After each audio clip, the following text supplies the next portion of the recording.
thing that they we look to support working families with anything that they need related to childcare and finding high quality relationship-based care for their children. So I'm really, really excited to be joined today by Jane.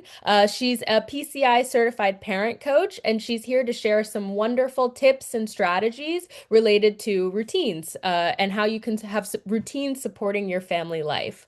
So I'll turn it over to you, Jane, for a little. If you could just introduce yourself and share a Sure. little bit about you. Sure. Thank you, Jade. Thank you for that introduction on Vivi. Thank you, Vivi, for having me. Vivi Schools. Welcome, everybody. Um, as Jade said, I'm a certified parent coach. What is a parent coach? A parent coach is somebody who supports parents when they're having behavioral challenges or everyday challenges with their children, to bring about more calm connection and communication. And we do that through new tools, skills, and strategies. And it helps you to support your kids to raise more confident, cooperative, and resilient children, right? And independent is a big thing. So just a little bit more about who I am. I'm a mom of a 21-year-old, a senior in college. Unbelievable that it happened so fast. So if I give anybody here any advice, if you have the little ones, be in the joy, be present, and embrace the chaos because there will be, but it's a journey and it's a beautiful one. I'm also a certified positive discipline educator. I have an master's at NYU. I teach social emotional learning and drama therapy, and I reside in New York City with my husband. Thank you so much, Jane, for sharing a little bit about yourself. I was a previous preschool teacher as well. I used to teach too, so routines are very near and dear to my heart. And now, as I said, I work at Vivi, and we have 12 campuses around New York City where we're supporting families and making sure that they get that high quality independence and all those things that we know are important for them as they go forward. So before we get started with the presentation, I just want to share a few housekeeping things. So everyone is able to sort of ask questions in the chat if there's anything that comes up for you. Feel free to use the chat feature to share any questions or sort of anything that you would like to share with Jane as she goes throughout the presentation. We have about 45 minutes together. Jane will spend about 30 minutes going through her presentation with some input from me, possibly. And then at the end, we'll leave some time for questions. And we also have a few questions that were pre-submitted prior to the webinar. So we're happy to sort of add those questions in as well to make sure that everyone has the information that they sort of need. So please use the chat function as you please, and we will be sending a copy of the recording after for participants if you have to jump off or anyone who is not able to attend today. And finally, I just want to acknowledge that routines are such a huge, huge part of caregiving, of working with children. And so I'm really excited to sort of get to dive into that today. We want everybody to leave with sort of at least one practical tool or strategy that you can try in your family. And so please let us know what's going on. Let us know how old your child is that you're working with as well. You can put that in the chat so we can further support whoever is here. And without further ado, Jane, please take it away. We can head into the next slide, I think. Fabulous. Okay, so today, the all important routines. Some of you may just be starting out on routines. Maybe you have a little one, or maybe you're full into routines, and your biggest issue right now is cooperation with your child or children. How do you get them to cooperate, and kind of listen and get a little structure into your home? And that's sort of the main thing we're going to talk about today, how to establish routines, gaining cooperation. So, why are routines important for kids? It reduces anxiety and stress. A routine lets the child know what to expect. There's a certain level of predictability. It's a sense of security. And once they build those skills in terms of their routine, it creates independence. And that's really what we want to see. And routines are one of the first ways that we can build that. The other thing I want to say, routines provide such a sense of security for kids that if there is sort of zero routine, or just sort of this loosey-goosey environment, what that often can do to a child is it could disrupt their nervous system a little bit because they don't know what to expect. They don't have the same level of security.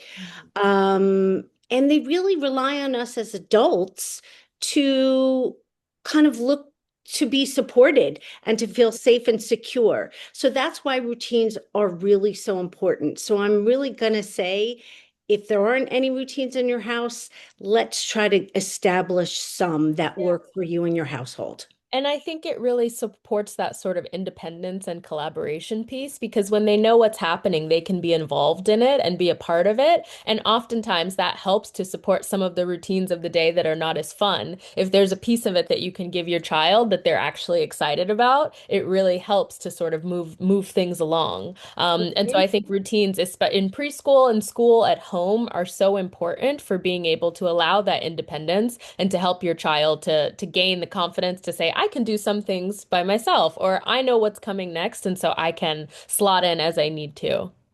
Right, right. You see how the routines at home support what goes on in school and vice versa, right? It's basically teaching them life has rules, right? And has limits. So, so why are routines important for grown-ups? So again, it assists with stress reduction for the whole family. It reduces power struggles and conflict, and it helps minimize the number of decisions that we have to make during the day. If you establish these routines, everybody sort of has a sense of what they need to do, what comes next. This sort of sense of, okay, we eat breakfast, then we brush our teeth, or maybe we put on our clothes. However, it's established in your house, they know what is coming. A more seamless morning routine sets a better tone for the day. A child shows up more prepared for school. You feel better at work.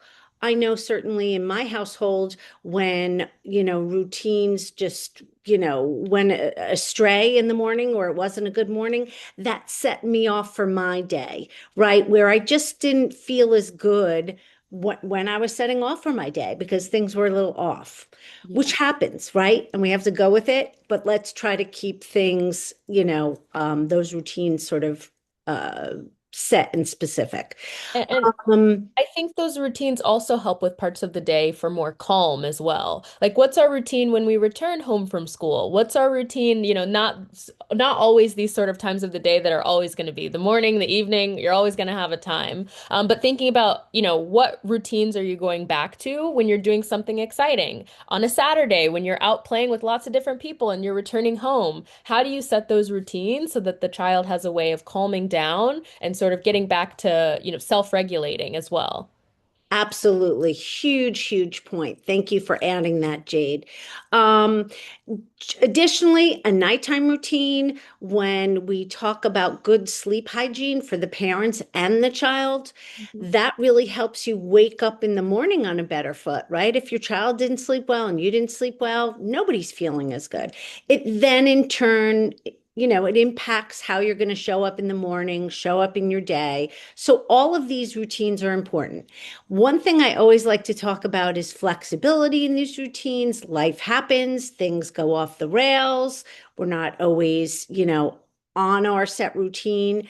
Um, be playful, be flexible at times. One thing I like to say, and we can talk about it more after, is, if your child is not cooperating and, you're asking them to go to the bathroom and brush their teeth and they're not listening, you could say something like, I bet I can race you and hop like a bunny to the bathroom. How do we do that? Or maybe we walk backwards to the bedroom and find our PJs. Sometimes that works. Sometimes they're not in the mood for that. Sometimes you have to sort of play around with the different strategies, but always being flexible and playful can be so helpful. So helpful. Yeah, and another thing that I'm sure you will talk about is the idea of offering choices. You can do this part of it or you can do this part of it. Being very clear about what choices that you're offering so that they do feel like they have a say in how they are showing up in that routine is a helpful piece as well. Great. Oh, great point. This is just an example of routine. We sort of have two routine charts. I'm sure many of you, just by nature of having to get your child out the door to school, you wake up. Maybe they're still in a diaper. Maybe they need to use the bathroom. Do they get dressed first or do they have breakfast first? Then they get dressed afterwards. But there's usually teeth brushing, hair combing, getting your book bag, who's walking me to school or, putting me on the bus, going on the bus together, whatever that looks like, right? And then when they come home from school, what does my afternoon look like? Okay, well, where do I put my book bag? Oh, I usually get a snack when I get home. And for the older kids, is it homework and chores? And then for the little ones, how much playtime are they having, right? This is when, in later days, hobbies start getting formed and sort of those after school activities. And then, of course, bedtime, going back to that routine. It's nighttime, that dinner happens. What happens after dinner? We usually have a bath almost every night. Then we have to put our PJs on. We brush our teeth, story time, and sleep. So, age appropriate routines. So, infants and toddlers, 0 to 3 years, you're already on a routine with your child without you really thinking of it as a routine, right? Kids are understanding the rhythm of what's happening in these transitions. So, they wake up, you change their diaper, maybe a little snuggle time, maybe there's bottle time. Maybe, what time is the nap happening? Are they still taking two naps? Is it down to one nap? You're playing with them, bonding time. Kids are understanding this rhythm already, and that's what's keeping their bodies safe and secure, right? They know within their bodies what's happening next. Um, Sorry, I thought it was on Do Not Disturb. So preschoolers, you can be a little bit more complex with preschoolers. Um, and they come home from school, they sort of know what to expect. When are the meals at nighttime? When do I usually play? Maybe learning new activities, doing puzzles, starting beginnings of reading. I like to talk about visual schedules, and those visual routine charts that we talked about before is a wonderful way for kids to participate in the beginning of routines. Mhm. Have them do the routine chart with you, have them decorate it with you, download things from the internet, let them color it, let them glue things together, help you to put them up in every room. I like to say, put one up in the bathroom. These are our routines for the bathroom. What are our routines in the bedroom? What are our routines when we're in the kitchen? Or do the whole routine chart so that they can sort of see what comes next. What Mhm. do I need to do next? And I think thinking about the infants and toddlers as well, when they enter sort of the age range of 1 or 2 years old, they can start to be a part of the process as well. There's a focus on those sort of eating, sleeping, bonding, but then they also are able to pick up their jacket, find their cubby if they're at school, for example, feed themselves, self-feeding. Like these are all practices that are highlighted by routines that the children can be a part of once they start to sort of have that understanding of their own identity. And I am my own person who has my own things and can help. And as we know, they love to help. And so it's just being able to sort of guide that help in a way that supports the routine. Right. That's a wonderful point. It's teaching this independence. I can do things. I can help. I'm growing, I'm learning, and I want to participate, right, in the process. So as we're saying, routines as a way to create confidence and independence. Think of it as, building skills is really what it is. It's sort of a natural progression. They go from the baby years to the toddler years, and you just sort of look at how they're growing developmentally, and it's sort of this natural transition that will happen based on um, perhaps their verbal skills or their physical skills. Can they help you getting dressed? Or, have greater understanding when you say, can you find this for me in the closet or things like that. So again, building those skills. Um, and I like to talk about when they're really young to even use something I like to call narration skills. Even when they're babies, when you're diapering them, start talking to them. No, mommy's going to change your diaper now. Hi, sweetie. I hope you slept well. Oh, then we're going to get something to eat. Then we're going to have some tummy time. Then we're going to play. Then we're going to go for a walk in the park. They might not know exactly what that means yet, but this is starting the rhythm of them knowing things come next. And that's building that structure into when they become toddlers, Yeah. this sort of narration. And you're going to be using it even more when they're toddlers, right? Of course, the teachers are using it in school, and you want to be using that at home too to Yeah. promote that. That process of time is such an important skill in terms of like developing it. And we know that a toddler, an infant doesn't understand time or the clock or anything like that, but they can start to understand things like first, next, then. And those are the early skills related to sort of math concepts or literacy concepts related to time. So even if they're not able to speak yet, we are able, as Jane is saying, to sort of to show them what that looks like and what that means of first and then and next and so they start to understand that time has a meaning and things will end and things will begin and all of those sorts of things which support you as you further develop the routines as they get older. Right. Wonderful, wonderful point. Thank you. Okay. Again, just another example of a routine chart. It has a little bit more than the other one. Feel free to create the chart that works for you in your home. There's so many different routine charts. You can literally buy one that you just put up, but I really sort of advocate creating one with your child. It really gets more of the buy-in. Oh, we're going to create something called a routine chart. You know what's a routine? Sort of like what you do in school when you hang up your coat in the closet and you put your book bag away. It's the same thing at home. We have our routines. We wake up in the morning, we have breakfast. So we do morning routines, bedtime routines, afternoon routines. So can you help me create this? Can we do this together? This will be so fun for our whole family. So that's something I advocate. So to Jade's point, asking these questions, building in their independence and understanding what comes next. What comes after breakfast in the morning? Where do towels go when they are wet? Right?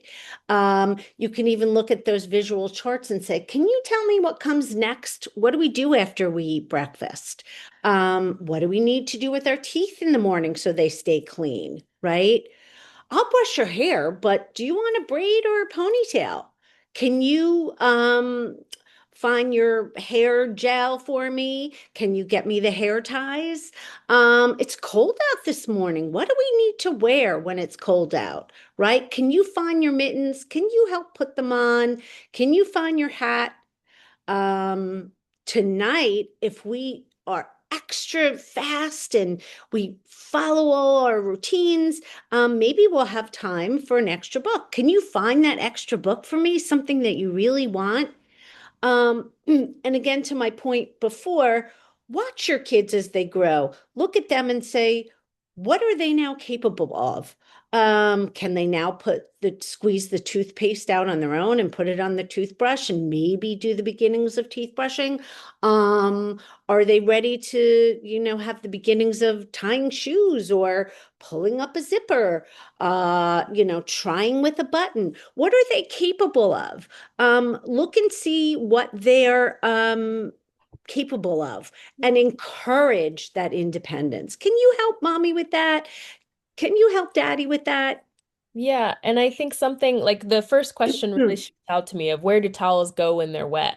Because sometimes they don't know. And so it's hard to sort of be helpful if you don't know where something goes or what's happening next or any of those things. So being able to say, to show them, these are where the towels go so that the next time you can do it. And even if they're not able to sort of use their language to say, yes, I understand, they do see the things that you're doing. And when we're able to narrate them, they understand when a towel towel is wet, it goes in the hamper. And so then they can sort of slot in. But if they don't understand where the towel goes, they always just disappear and, who knows where they go, then it's really difficult to sort of slot into that routine because you don't know what's happening next or where Right. that thing went.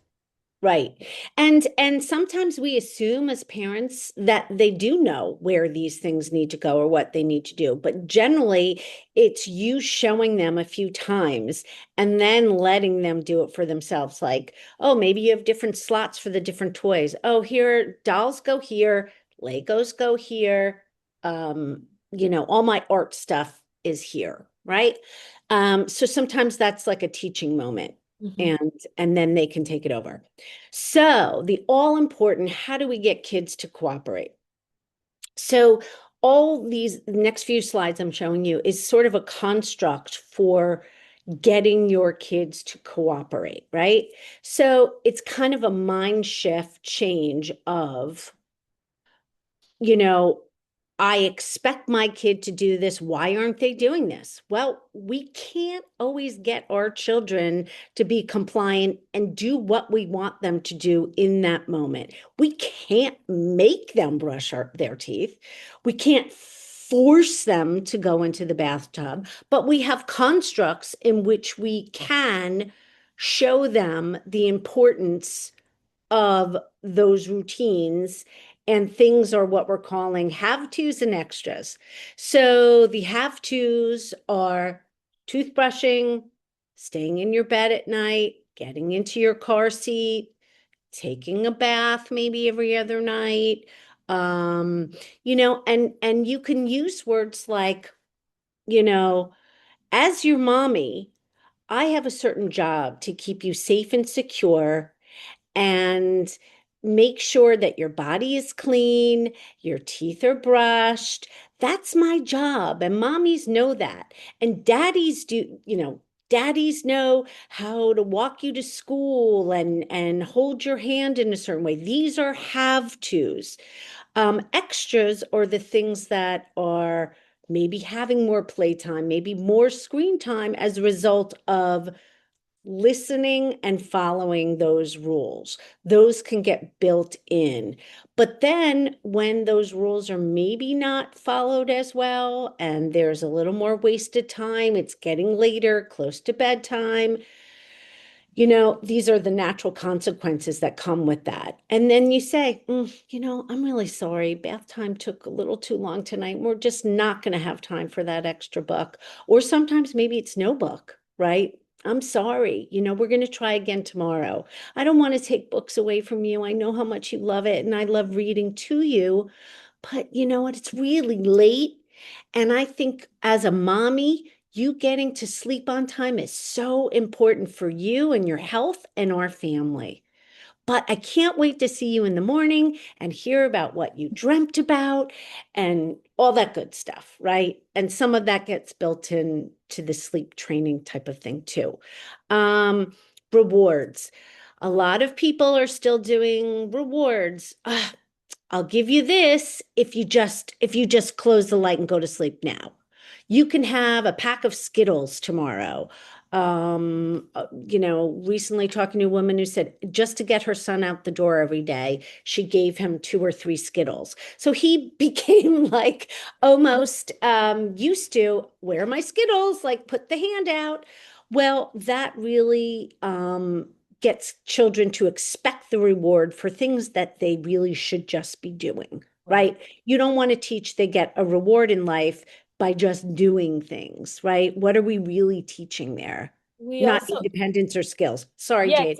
exactly. We also want to foster that independence of like the flip side of that. Like you get 2 Skittles if you do this thing, but also feeling proud of yourself because you did something, because you put your coat Beautiful. on and you got ready for school, or you were ready for bedtime in time, so you got to read a really long book.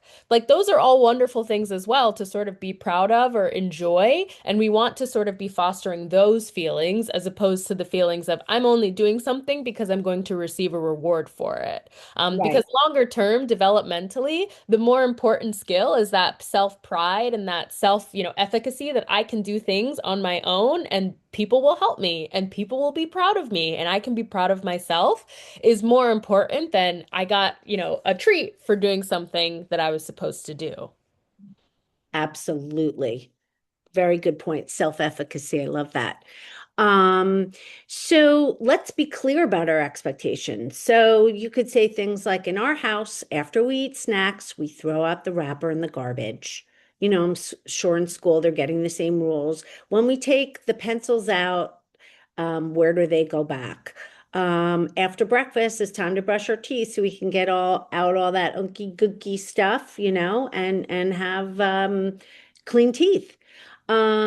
Be clear about what you can and can't control. I'm sure there are mornings when your kid says to you, I'm not hungry. I don't want to eat that. I don't want eggs. I don't want pancakes. I don't want waffles. Fine. Okay. I see you're not hungry. It's your body. It's your choice.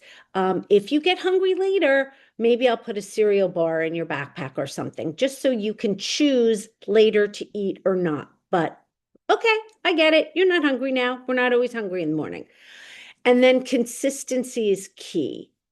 A lot of times, parents will say to me, why are they just not being compliant? Why are they just not following the rules? It's a lot of it has to do with inconsistency and consistency. I promise you, if you stay consistent with the rules and you use some of this wording that we're talking about, sort of in a non-punitive way, kids will learn to be compliant because they know that those are the rules, and ultimately they want to make you happy. They're pushing back, but ultimately they want to please you and make you happy, right? So if you could just be consistent and know that consistency is loving, it's not punitive, it's not harsh.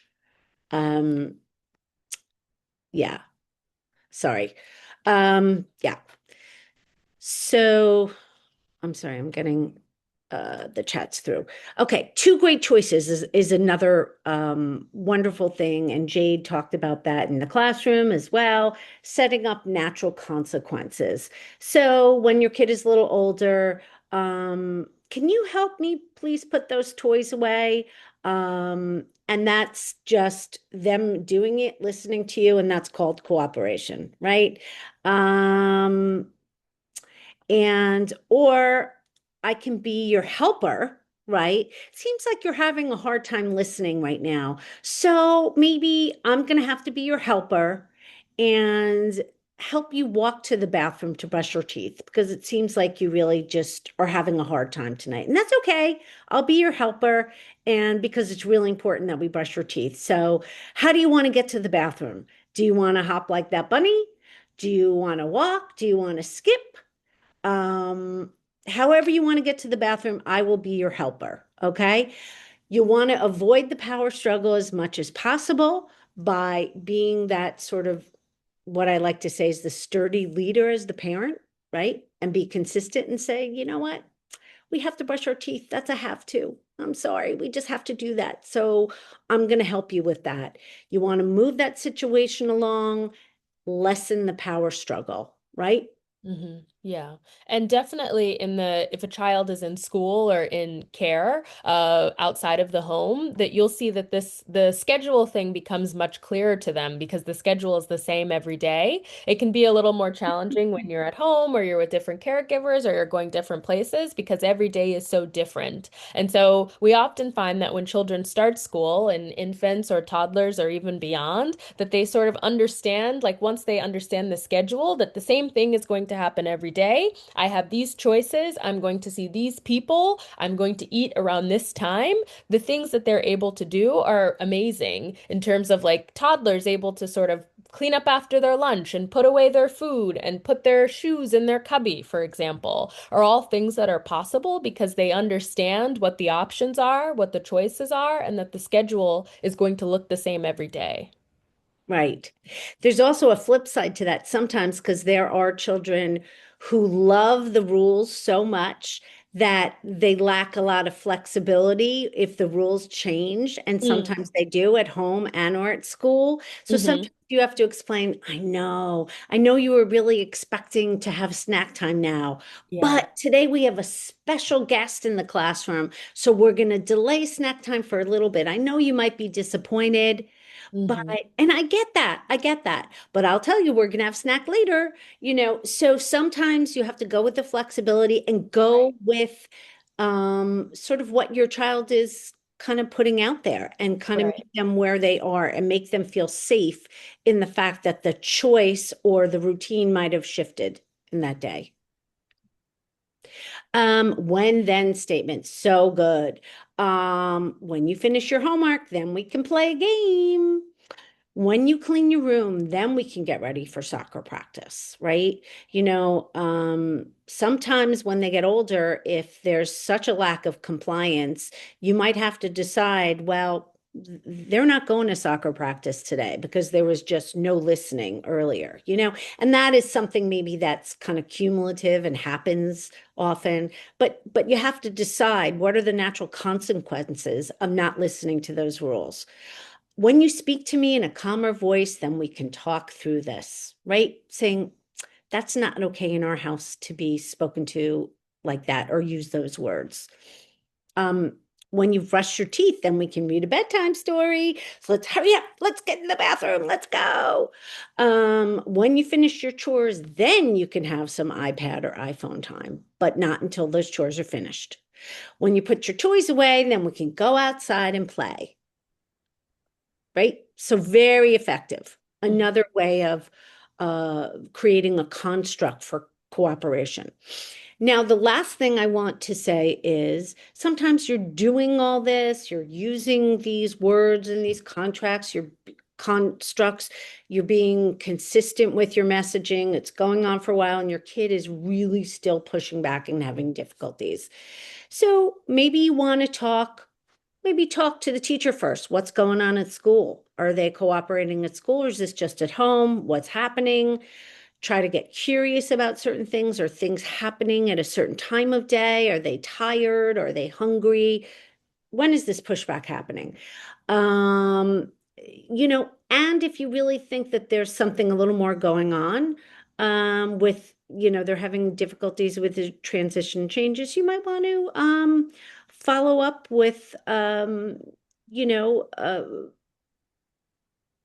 again, the teacher first, perhaps, right? Maybe, you know, speak to some therapists outside of school, see what might be going on, what is appropriate, Mhm. but gather the information first Yeah. before you go And into I that think sort of realm. being able to understand like where your child is at developmentally and sort of what is appropriate and what's not appropriate is the sort of greatest thing that we look for. And also thinking about being able to generalize things. So maybe they're following the routines at home, but they're not doing so at school, for example, or vice versa can you do Yeah, to sort of bridge those gaps between the different settings that the child is in order to understand what kind of support that they may need? And some of the supports that we see are things that Jane has described, like visual supports, things like that, that support children to sort of know what's happening or what's coming next. But also being, sometimes being able to sort of go and have a child sort of evaluated or in a new sort of environment so that we can sort of see what things are there that are appropriate or inappropriate and how we can sort of support them.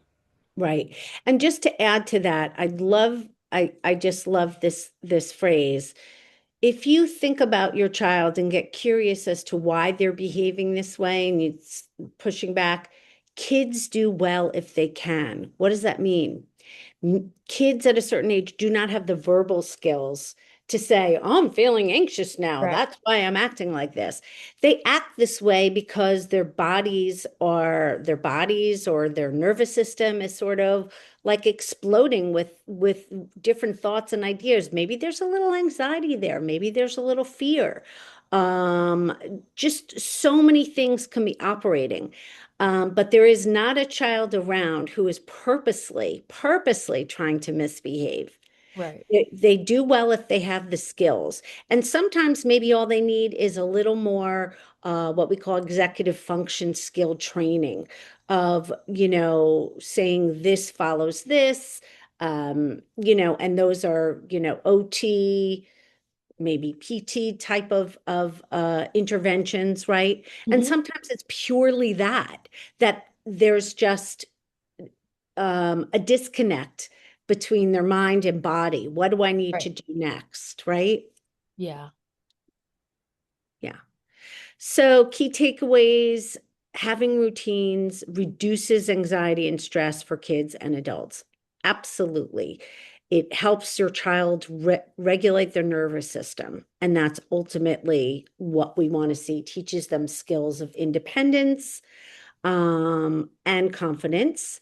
The questions of what's next, beginning of skill building, building cooperations of the have tos and extras, the when then statements, and the two great decisions are ways of sort of helping things move along in the routine if you're getting a lot of pushback and not a lot of cooperation, right? These are ways of sort of taking control, but in a very positive, loving way. And then we sort of talked about seeking professional support. But there are many ways of doing that, and there's a myriad of things that can be going on. So, every child is different, every family is different. So, don't get too concerned or worried until you get all the facts or information. And Sure. and a first line is great to always talk to the teacher. What's going on at school outside the home? Hmm. Well, thank you so much, Jane. That was so great. We'd love to take a few audience questions. If anyone has a question, you can feel free to pop them in the chat and we'll sort of answer them as they come. I do have some pre-submitted questions, though, Jane, for you if you are ready to answer. So I'd love for you to talk a little bit about how caregivers can get on the same page. Like, think if you have co-parents, daycare teachers, or anyone else that's participating in the care for the child, how important is it that people are using the similar routines across those settings? I would say very important. Especially within the same household. It's really have a conversation with your parenting partner. In two different households, that's sort of a different kind of conversation, but in Mhm. the same household, what are your values? What is important to you Mhm. about having structure in the household and routines? Talk about divide and conquer of what needs to be done in the mornings and evenings. If Right. one's more of the cook, who's going to help clean up? Who's going to help get both of the children bathed and PJ and downtime? Are we switching off different nights? Who works later at night? Maybe the dad or mom can't always do evenings because of a work schedule. So maybe they're really more helpful in the morning. Who's doing what is really has to be discussed. But Mhm. this is an interesting example from clients that I've worked with recently. The mom was all about structure, was really very rigid about bedtime. It was so important to her about having a set bedtime, a set routine. And the dad was really very much it's sort of this thought process of routines are sort of punitive in a way. It's like taking all the fun out of life. So she would Mhm. have the kids all ready for bed, bathe, the whole thing. And, dad would swoop in and he would do like roughhousing, like 20 minutes before bedtime and get them all riled up. And when I finally talked to them, I sort of said, so what does it mean to you to not give them that fun time at night and to stop it, to know that it's bedtime? He kind of said, well, I value the roughhousing more. He goes, I Mhm. don't think the bedtime, rigid bedtime is as important as the knowing that dad is fun and loving and playing with them and all of that. So it was really a value type of thing. Mhm. And I just sort of talked to him about something called positive discomfort, which is, sometimes kids have to not get what they want or in order to accomplish things in order to say, well, it's bedtime. This is the most important thing in our Right. household.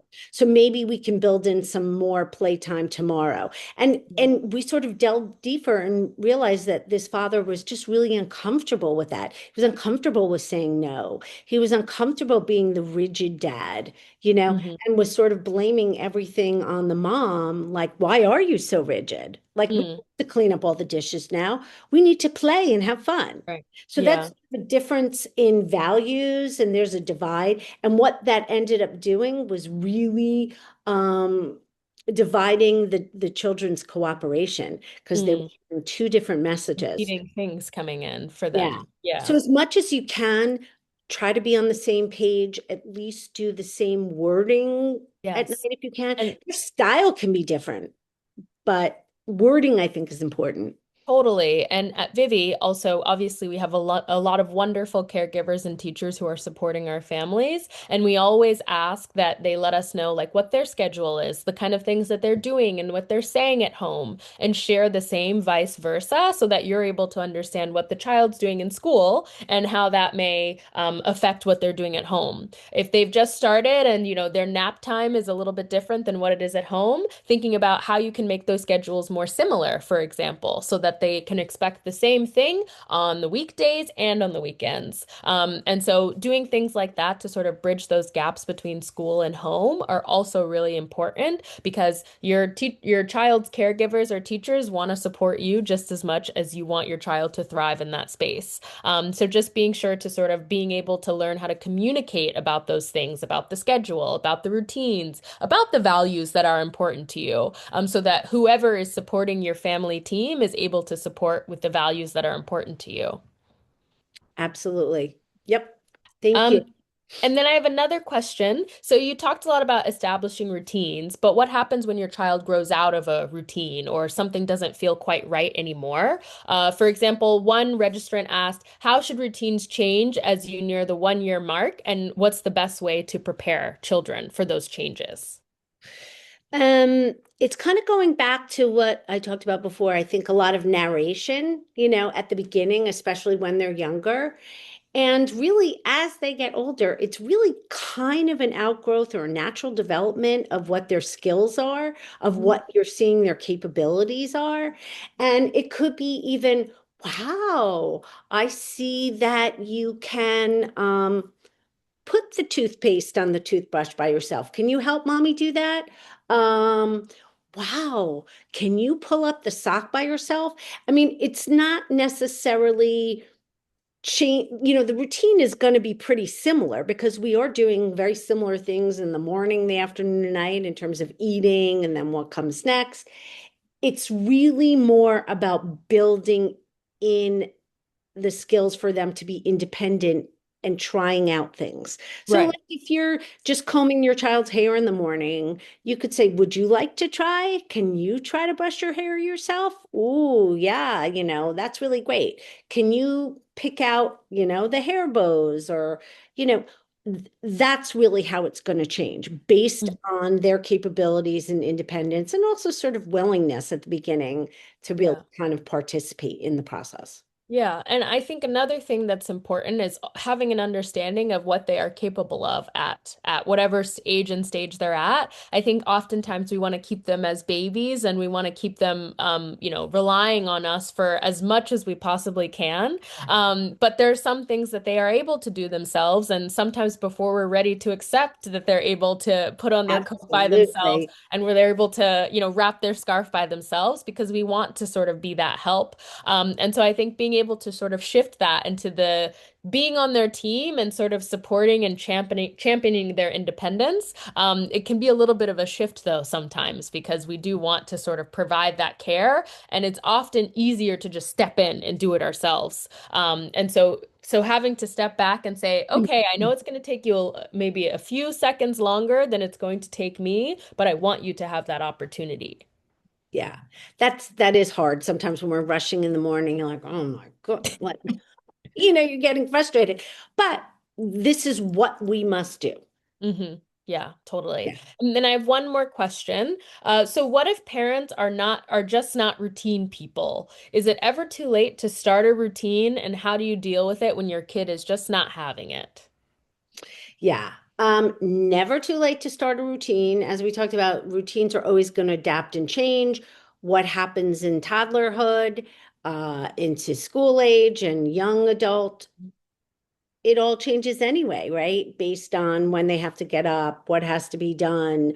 So routines get modified all Right. the time. It's never too late to add something. Like if you see something's not working, I think a lot of people talked about my kid used to independently go to sleep on their own. Now they're not. Okay, that's when you say, time for a little bit more strict sleep training, or Yeah. really, talking about, you could say, wow, I notice, we're all not getting enough sleep at night, and you're not staying in your bed, and mommy and daddy aren't getting great sleep. So we're gonna do a little bit of a new kind of experiment so we all stay in our beds. How do you think about that? And get their buy-in and just like talk about it. You know what? I know you really like to come in our room at night, but that's not the best thing for everybody. So we're going to make a little change, and then Yeah. when they're older, everything has to adapt and change too. But Right. I, I would, I would say that there should be some level of routines, and it's always good to adapt and see what's Yeah. working, what's not working. Be flexible.